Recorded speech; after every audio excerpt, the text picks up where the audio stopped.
I'm Jeremy Wade, biologist and extreme angler. From the depths of the Amazon to the suburbs of Berlin, I've been busy tracking down the world's most frightening freshwater fish and uncovering the truth about their evil reputations. It's taking line, that's taking line. I've tangled with man-eating catfish. This is the one that goes after people as well. Swum with piranhas and grappled with ferocious gar. My next assignment is a beast of terrifying power. It's spinning the boat, it's spinning the boat. It's taking the boat down. Some people say this is the world's biggest freshwater fish. If my line jams, it could pull me in. This is a monster that can stab you with an 8-inch bayonet. Its flesh-dissolving venom has no known antidote. Just catching this fish will test me to the limit. But my aim isn't simply to measure one of these giants. I also want to know where it lives and how dangerous it really is. I have a feeling this could be my toughest challenge yet. Here it comes, here it comes. I think we're going to need a bigger boat.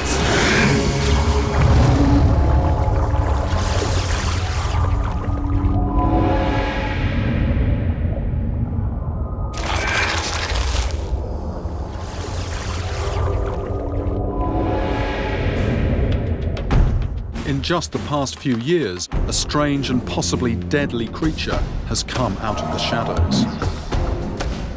I've read dramatic accounts of epic 6-hour battles and heard that this predator can inflict horrendous wounds. Some people are even claiming that this little-known beast is the world's biggest freshwater fish. The name of this monster is Hymantura chowprior, the giant freshwater stingray. Shaped like a UFO, this Southeast Asian giant is said to grow to 16 feet long and 7 feet across. Some sources put its weight at over 1,300 pounds. Even this basic information is very hard to verify. It all sounds incredibly impressive, but how much of this stuff can I really believe? It seems that no one knows how big this thing actually grows or why.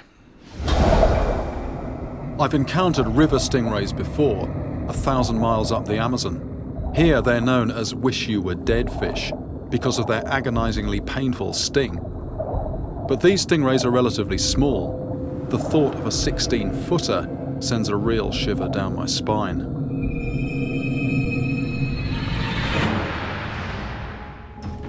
These are some examples of the wounds caused by marine stingrays, and typically what you're talking about is a very deep puncture wound, normally to the foot or the lower leg, but sometimes higher up.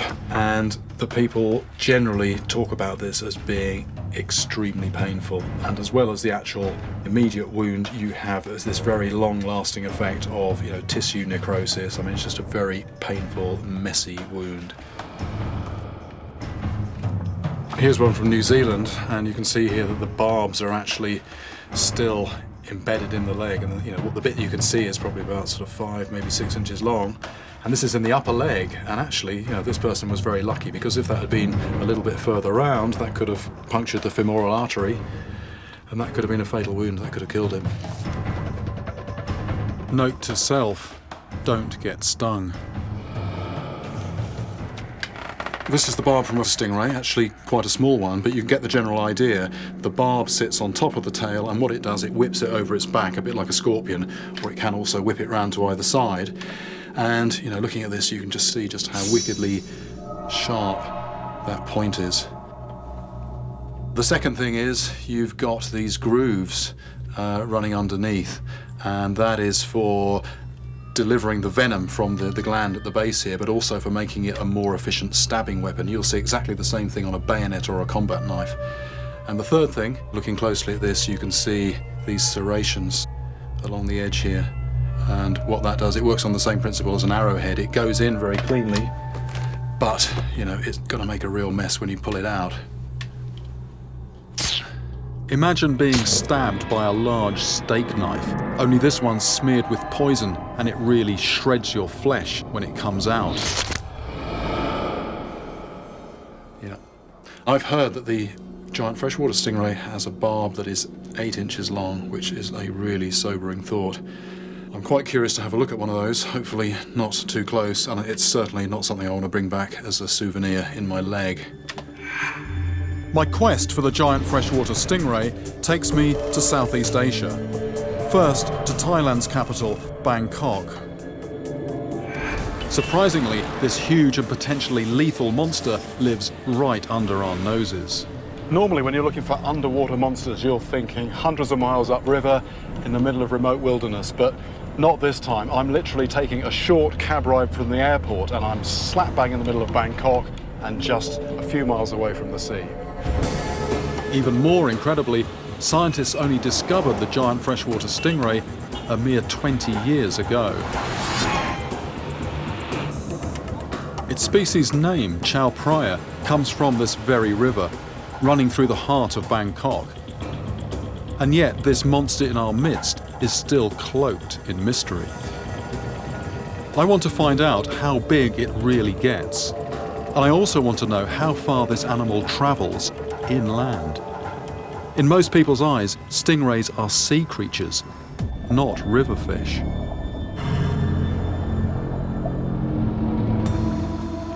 Barely an hour's drive from the capital, I track down a story that puts me on edge and reminds me that the venom of this creature has no known antidote.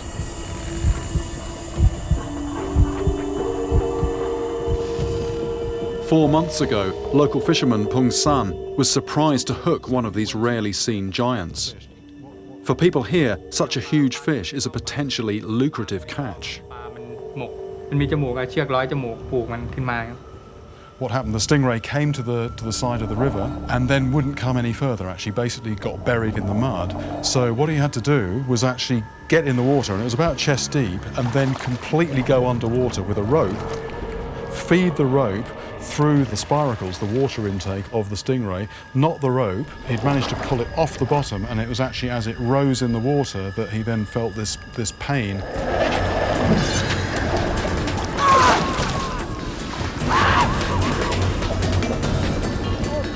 The wound was actually just numb to start with. And then just this incredible pain, and in fact so painful that he collapsed from the intensity of the pain and actually had to crawl the remaining distance to the house. This was something that wasn't going to go away on its own. It did need urgent medical treatment. As he races for help, Pung San continues to bleed heavily and almost passes out with pain. With no antidote available, his chances of survival are anyone's guess. By the time he arrives for treatment, his condition is deteriorating fast. What happens at the medical centre? His heart rate spikes alarmingly, and despite anaesthetic, he remains doubled up in agony. The wound, in fact, is no more than a glancing blow, and yet the pain proves so intense that Pung San is unable to work for the next 4 weeks. He still has the very barb that impaled him. Can I have a look at that?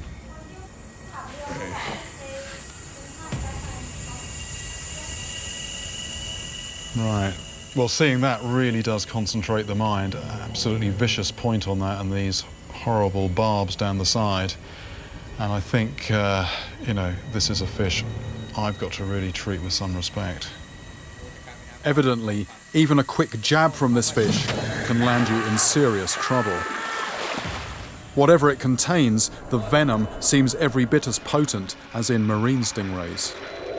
Okay, so that actually went in about getting on for 3 inches there, but it was at an oblique angle, and so although he probably doesn't feel very lucky to have had this experience, but if that had gone in straight and if that had punctured the femoral artery, that could have killed him.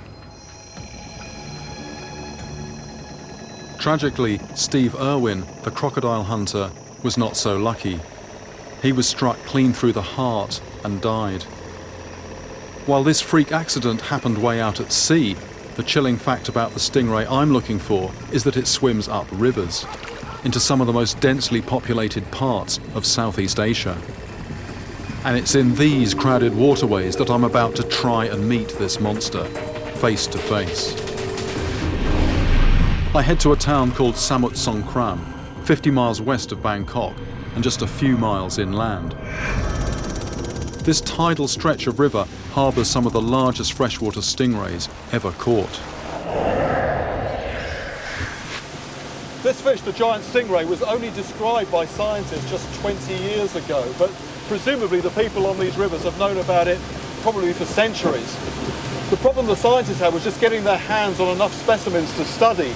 And what this means is that either it's a very, very rare animal or it's just very, very hard to get one out of the river. To try and catch one of these elusive giants, I'm teaming up with an experienced fishing crew, led by stingray enthusiast Boy. Live bait is essential. Its muscle movements will give off the electrical signals that stingrays use to detect their prey. These animals are active hunters, prowling over the riverbed in search of a meal. Their faces are packed with sophisticated sensors that penetrate the mud and murk. Potentially 8 times my size, this fish is in a different league from anything I've tackled before. It calls for the heaviest gear. I'm using ultra-strong braided line with 30 yards of thick nylon monofilament at the business end. To take some of the strain, I'll be wearing a harness. Good news for my arms, but if the line digs in and jams, I could be pulled in. You know, normally what would happen, the fish can't take line and the line will break, but when you're using a 160-pound line, that line isn't going to break. I'm going to go over the side or the boat's going to flip. After Pung San's account, I'm anxious to avoid this nightmare scenario. If that's dug in for some reason, I've got to have plan B. I'm going to be strapped to that. I'm going to have a harness locked into that. So what I'm going to do, I'm just going to have a knife in my pocket. If I'm going over the edge, a knife comes out and just cut that line. You know, the fish can go. I don't care about the fish. It's better than drowning. With everything prepped, we head for the chosen spot. A deep pocket in the riverbed they call Area 51, because, as they say round here, it's crawling with aliens. My battle boat is rigged with 4 big game rods, including my own Marlin-class outfit that I've brought for the occasion. If a line goes, I'm ready to hunker down, strap in, and lock horns. To improve the odds, boys put out a dozen or so extra lines, tied to floats. This isn't regarded as true sport fishing, but my mission here isn't to beat my chest or win prizes. I simply want to see one of these incredible animals in the flesh. And within minutes, there's something big mauling our baits. That didn't run off with a bait, but there's definitely been a stingray on that. Something's come along and actually crushed that there, but then instead of taking the bait, it's actually spat it out. Stingrays have crushing mouthparts that leave an unmistakable imprint. Disappointing in one sense, but also good news. I mean, I'm in the right place. They are definitely down there.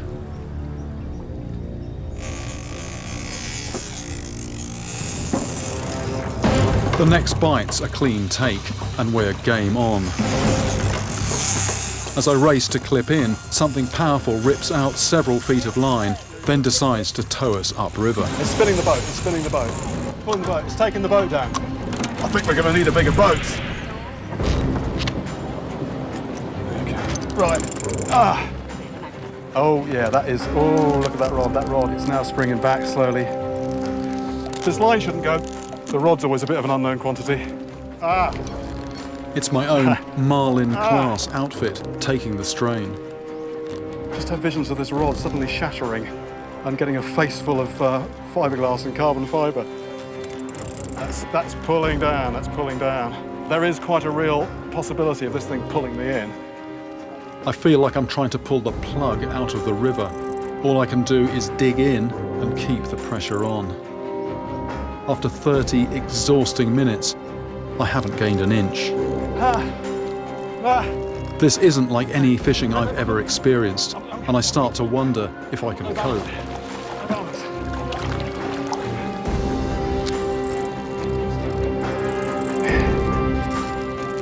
Most fish, it's all over in 5-10 minutes, half an hour at the extreme. You know, this in fresh water, something like this is just unheard of. With neither of us willing to give in, it becomes a war of attrition. Give or take the odd foot of line, we're in total deadlock. Mister, be careful. Just been told it's 1 hour, 5 minutes so far. We're into about round 8 now. Oh, look at that, look at that, look at that. It's taking line. That is taking line far. This thing does not like being bullied. I just decided I was going to, show it who's boss. And the fish is saying, no, you're not the boss. Oh, that's about half an hour's worth of work has just gone. I've just gained about 3 foot of line and it's just taken that. But sometimes when it does that, the fish then takes a bit of a breather and I can maybe capitalise. For another 40 minutes, we slug it out in a grueling tug of war. Right, I've got the initiative. Whoa! Then, after almost 2 hours, Whoa! a breakthrough. I think it's come off the bottom. There was a sudden sort of break of suction.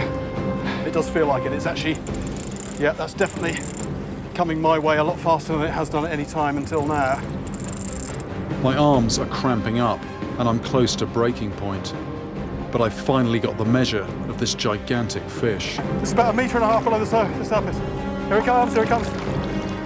I'm just seconds away from seeing what must surely be one of the world's greatest river monsters.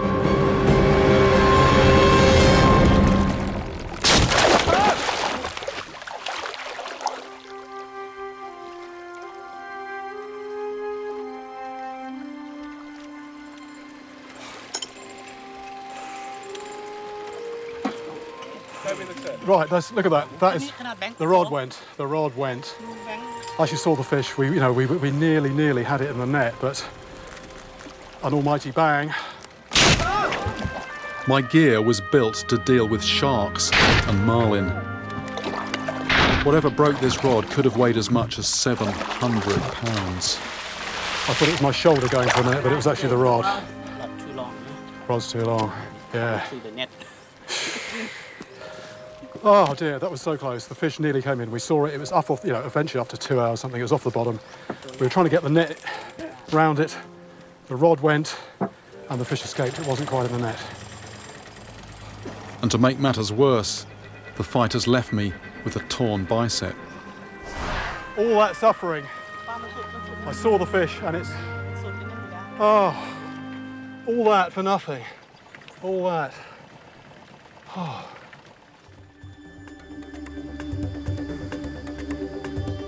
It's score 1 to the Stingray. But my close encounter with this giant has got me wondering, why does this creature grow so huge? As this photograph graphically shows, marine stingrays are vulnerable to attack by sharks. But what could possibly threaten a river stingray? Perhaps it's no coincidence that the rivers here are also home to another gigantic fish. Growing up to 9 feet long and weighing over 600 pounds, the Mekong giant catfish is a Class A monster.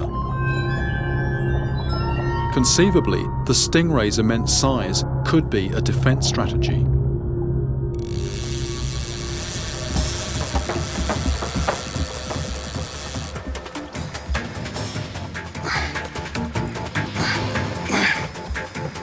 To get a close-up look at a giant Mekong, I've come to a stocked fishing lake. These animals are all but extinct in the wild. Yeah, this is a strong fish. Got the line great against that. This one's giving me the runaround. Huge tail on that. But it's probably just a small one. Very powerful, sort of throbbing fight. You can almost feel the beats of the tail.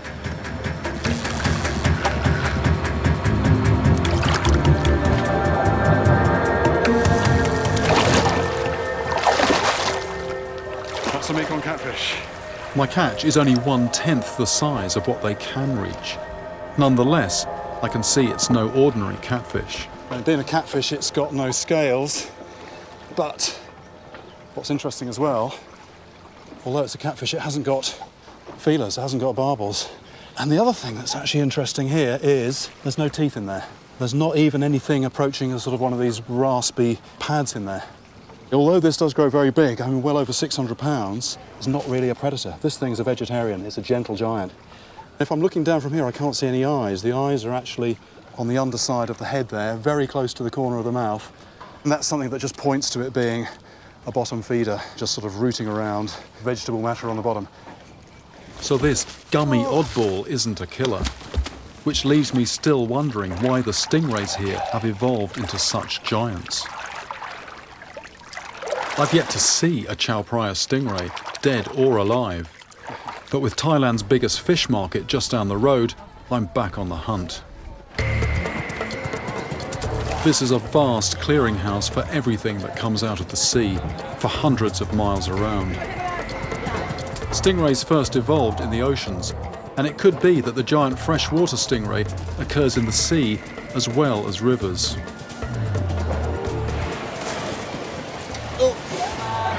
So we have got rays here. I'm finding some rays. That's not the one I'm after. This is an eagle ray of sorts.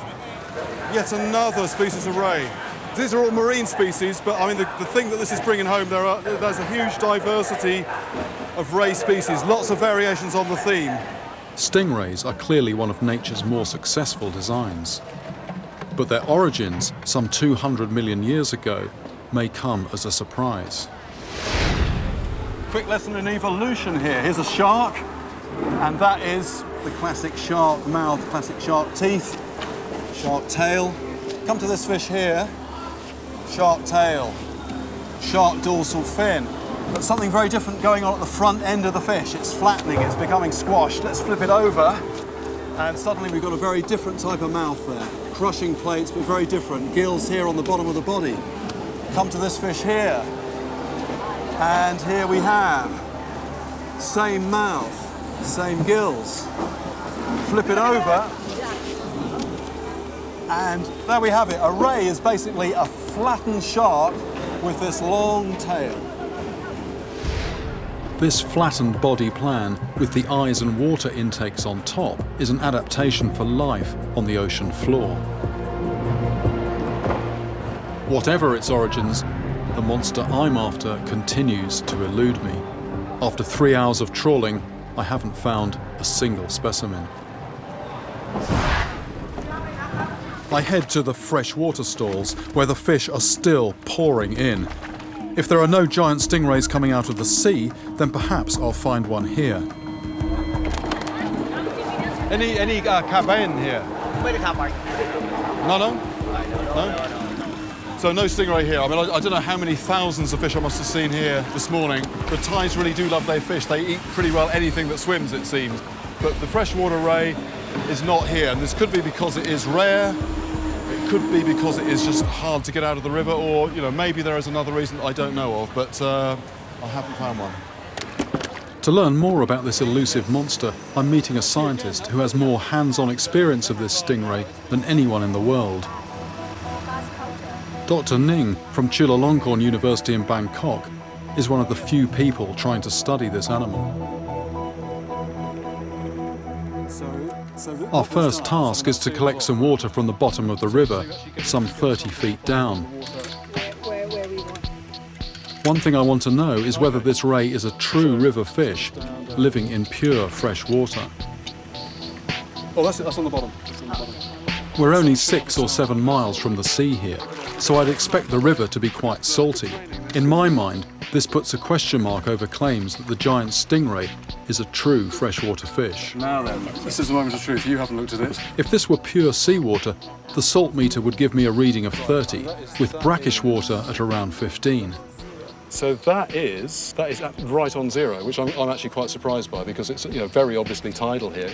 You know, I had my doubts about whether this thing is a truly freshwater animal. I mean, you know, I think that is something that still requires a bit of unpacking, perhaps, but it is certainly capable of living in water that is absolutely fresh. There's no trace of seawater at this point at the moment. So, in theory, they could be even further up these rivers.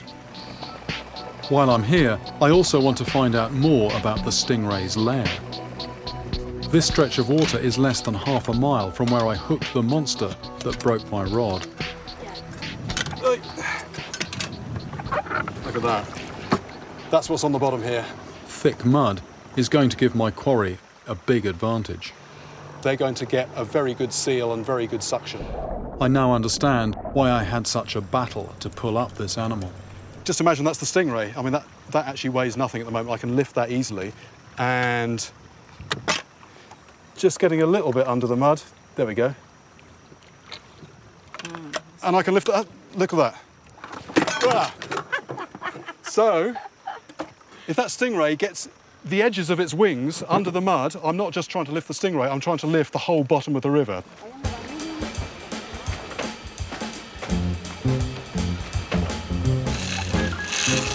One of the things I want to find out about this fish is just how heavy it gets. Now, for a small fish, that's not a problem. You just put it in a bag and you weigh it. But for something the size of these things, we've had to come up with something a little bit special.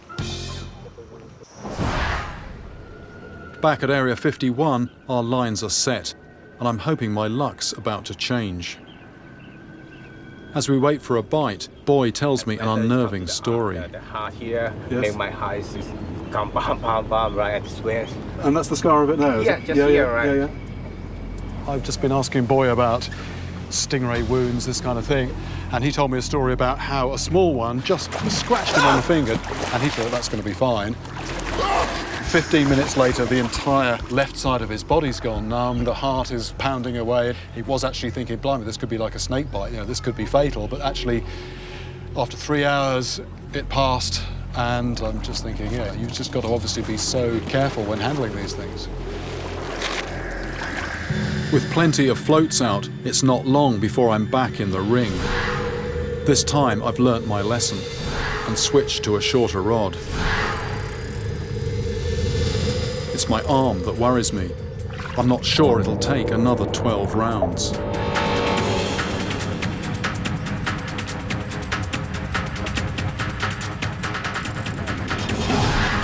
To my relief, it's barely 20 minutes before this one starts to surface. Right, fish is coming up. Fish is coming up.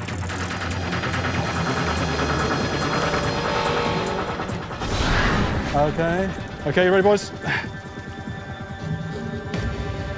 So we got the fish here in the net. I've finally caught one, my first Chow Prior stingray. I keep well clear though. Until its sting is strapped up, this fish is still a loaded gun. So this is just binding the barb, which sits in a bit of a groove, and that is binding the barb to the tail. Once it's disarmed, we head for the bank. Most of the body of the fish is actually in the water. I haven't really properly seen this fish. I'm really looking forward now to getting it in and having a proper look at this animal. The pink tinge on the belly makes me think of the rash that divers sometimes get when they come up from depth. This fish has surfaced from 30 feet down, enough to give it a mild case of the bends, so it's vital we release it soon. This species is said to top 1,300 pounds. Yet, as I now discover, this is only half the story. We've got a male. This one's a male. The entire team is on hand to help measure and weigh the fish. So this one's about 4.5 foot across. It's not particularly big as they go, but it is very big for a male. Its sex explains why this one came up so fast. Astonishingly, females can be up to 8 times bigger than this full-grown male. We've weighed it accurately, which is quite a hard thing to do. We've done it very quickly. 175 pounds, around 80 kilos. For sheer weight, this is one of the largest fish I've ever caught. And yet, incredible as it sounds, it's a mere minnow. It's been out of the water long enough now, I think. Here we go. Definitely time to get it back in the water. The males may be relatively small, but they're still armed with a potentially lethal sting. Before we turn him loose, I go in for a closer look. This is the business end. This is why it's called a stingray. This sharp, pointed, poisonous barb on the tail end. And what it can do, it can actually throw this not only over its head like a scorpion, it can throw it side to side. So that is the weaponry seen up close, and very, very impressive bit of weaponry it is too. Okay. This is an animal that completely warps your normal sense of scale. Despite catching a good-sized male, I know that my quest is far from over.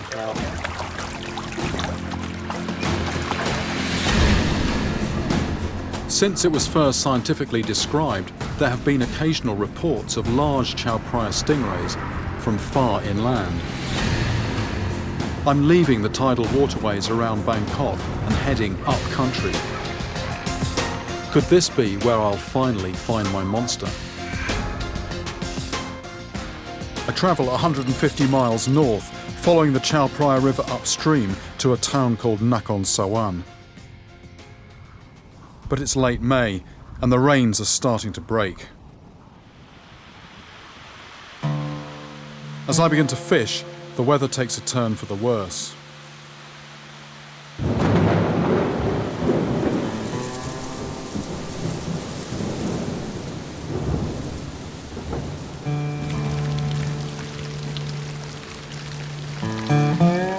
For 3 hours, it pours without let-up, and all I catch is a dose of the monsoon blues.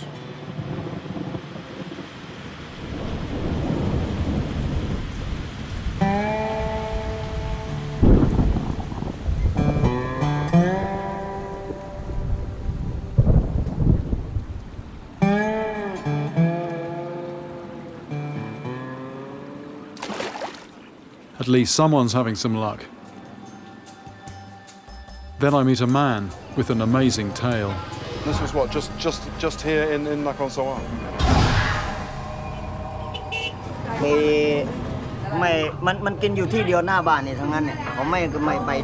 Right, this is interesting. This is a recent capture. This was only a few months ago. I'm imagining that wasn't easy to get out. How long to get this out of the river?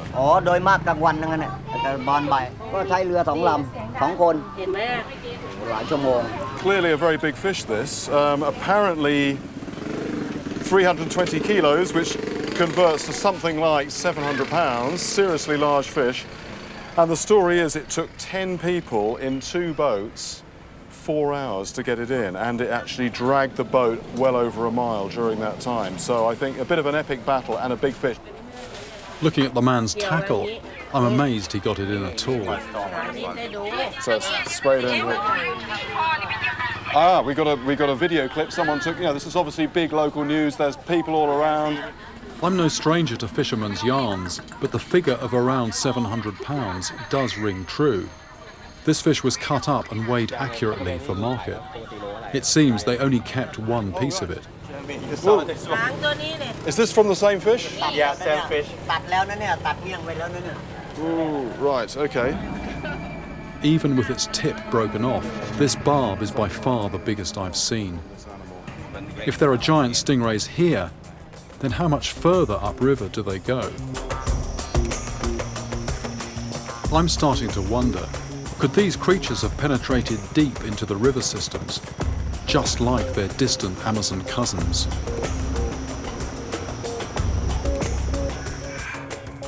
Getting on for 3,000 miles long, the mighty Mekong is Southeast Asia's greatest river. Until just the last 150 years, its upper reaches remained largely cut off from the outside world. Even today, it still feels like a land of secrets. If anyone can help me unlock them, it's the fishermen who make their living along its banks. I'm now 1,000 miles upriver, and I wonder if anyone here will know about the creature I'm looking for. I wonder if you fishing here see any cabain.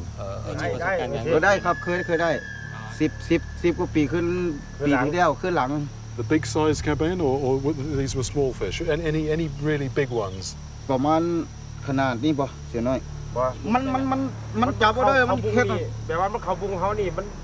ไล่มันเนี่ยมันเป็นไล่มันทั้งมันขันมอง What happened there was that the stingray got wrapped up in the net, and this big one just broke its way through.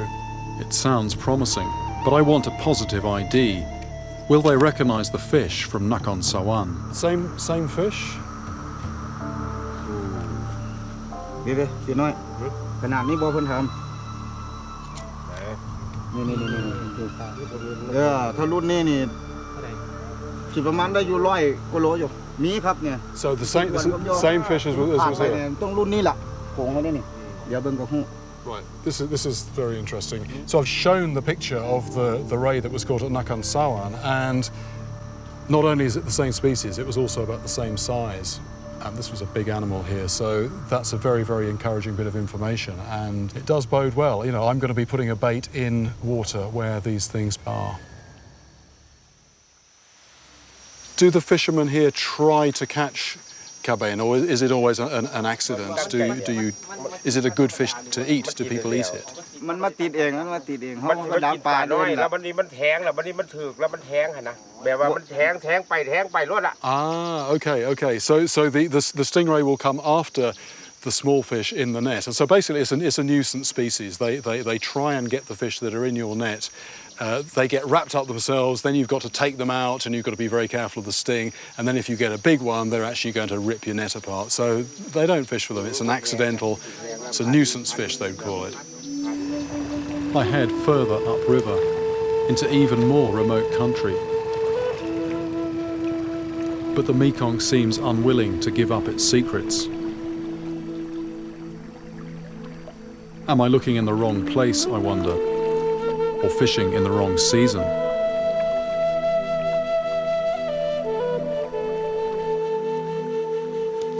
My right arm still aches from the 2-hour battle I fought, and my exercise routine brings little relief. Just curious looks. Undeterred, I travel back downriver.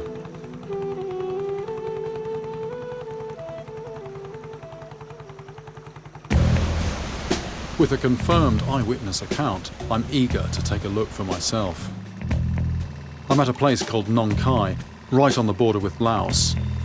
25 years ago, I was actually in this very same bit of river, a little bit upstream, in fact, and I was arrested by the police on suspicion of spying, and that cut short my entire trip. End of fishing, end of everything. They locked me up for the night and confiscated all my photos. This time round, I'm using some sophisticated sonar equipment to scan the riverbed. What I'm doing now, I'm looking down into the water. I've got the sonar here, I've got about 20 foot of water, and I'm trying to get a sort of a mental picture of the underwater geography as my first step in looking for the stingrays. I've actually got fish symbols straight away, but they're middle of the water. They're unlikely to be stingrays, although if there's something close to the bottom, it could be a ray. I do think that they don't spend all the time necessarily just stuck right down. I think sometimes they do actually rise off maybe 3 or 4 feet and glide away. I'm convinced there are giant stingrays down here. But before I can unpack my rod, there's a nasty surprise. One problem about here, it's the border between two countries, Thailand and Laos. I might have possibly strayed over the border. I'm just going to carry on acting normal. I suppose I have got some sort of fairly high-tech looking gear on the boat. I'm spying on the bottom of the river. Okay. Go in. Okay. They probably don't see that many foreigners on the river here. Yeah, no, I've been waved into the side. They are still obviously very, very keen on keeping an eye on people who do things by this border. Border area is just very sensitive. That's another difficulty in trying to find this stingray here, the political situation. I avoid jail at least. But I've no choice but to cut short my mission and head back south.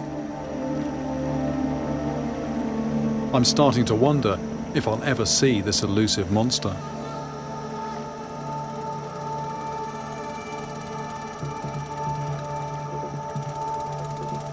With one last throw of the dice, I return to Area 51.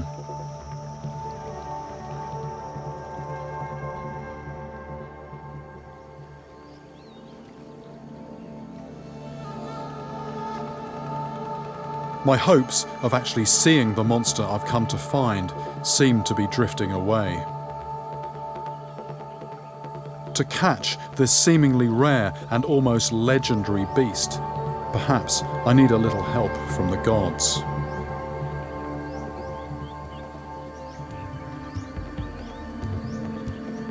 I'm back at Samut Songkram, where I've already caught a full-grown male and come painfully close to landing a truly massive female. Let's get the rods on first. This time the stakes are even higher.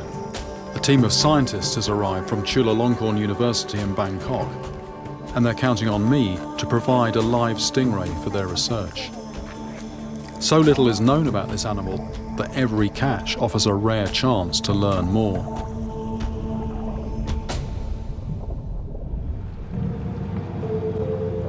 The scientists will settle for any stingray I can catch, but for me, this is all about seeing a true giant. To hell with my sore arm, I'm just hoping we've hooked a big female. I haven't come this far to miss out. Thing is, I get the illusion now that I'm actually bringing the fish to me. What's actually happening is I'm taking the boat to the fish. The fish isn't actually going anywhere at the moment. What do you think, Cara? Is it a fairly good fish? Oh, it's just actually come off the bottom. It's a worrying sign. Any monster worth its salt isn't going to give up so quickly. But then the stingray sinks back down, switches gear, and takes off upriver. Oh!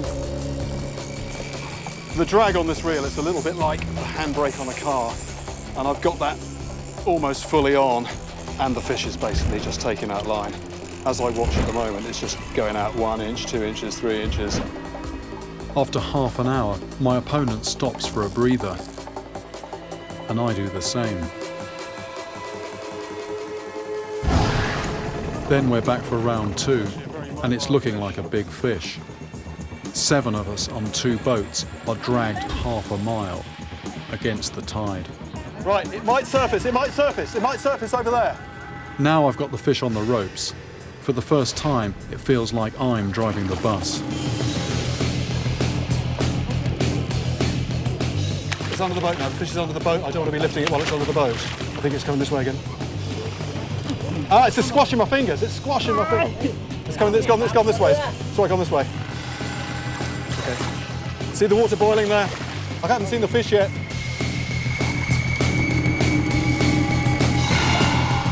It's near the surface. I've just actually seen the lead. It's up in the water. I think we've got it. I think we've got it. Back of the net. And this one looks pretty big, with an impressive 10-inch sting.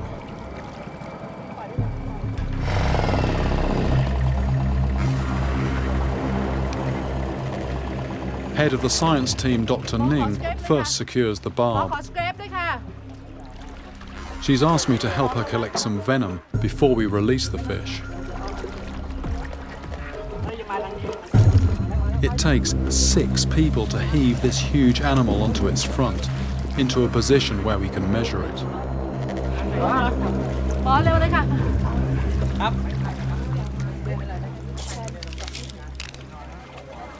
Okay, 180 centimetres to the base of the tail.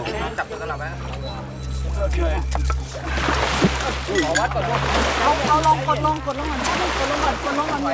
Head down forward, head down forward. Go for the wingspan. 1 metre 91, nearly 2 metres across, 191. At around 6 feet across and roughly 400 pounds, this female stingray is by far the largest river fish I've ever seen. Little did I realise she was about to produce the mother of all surprises.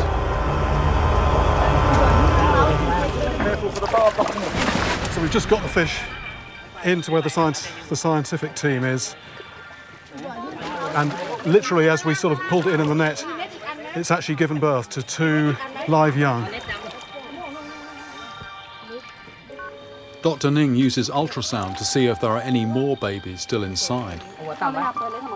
This is the first time scientists have been able to collect data from the fully formed pups of these stingrays. On the ultrasound, there's the dark line, which is a cavity, and then there is a lighter shape inside it. So apparently that is the baby stingray still inside. For me, this fish is a real first, and not just for its size. I thought I had 1 fish on the end here. It looks like I've got 1, 2, 3, and another one inside. 4 fish, 1 hook. Like many sharks, stingrays give birth to live young. When they emerged, these babies had what looked like a small cap on their stings, presumably to prevent internal injury to the mother. However, these safety catches soon drop off. Within minutes, these twins are armed and ready to defend themselves.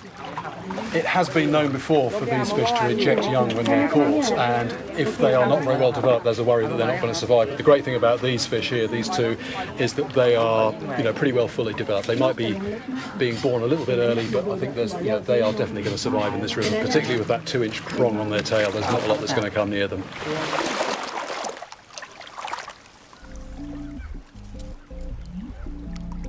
The scientists return to what I can only describe as the mothership. No one really knows why this animal grows so huge. Could size, I wonder, be the key that allows a marine fish to invade rivers? Most sea fish die quickly in fresh water. It's the larger ones that are best able to cope with the stress and survive. There's one final sample to extract. Okay, I'm holding it. Just be careful. Right, we're now going to take the toxin.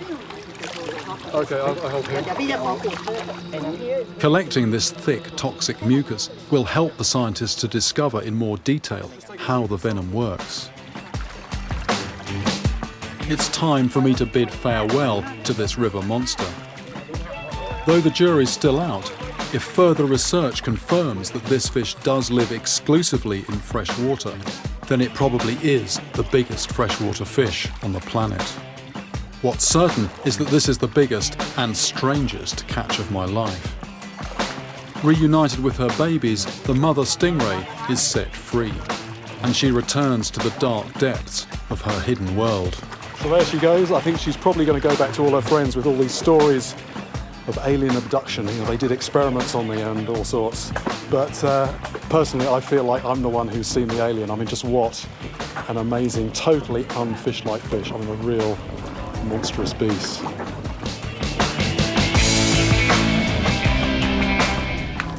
Oh! No. Hey, is it one of the fish? This bear is clearly not afraid of us, and that's a problem.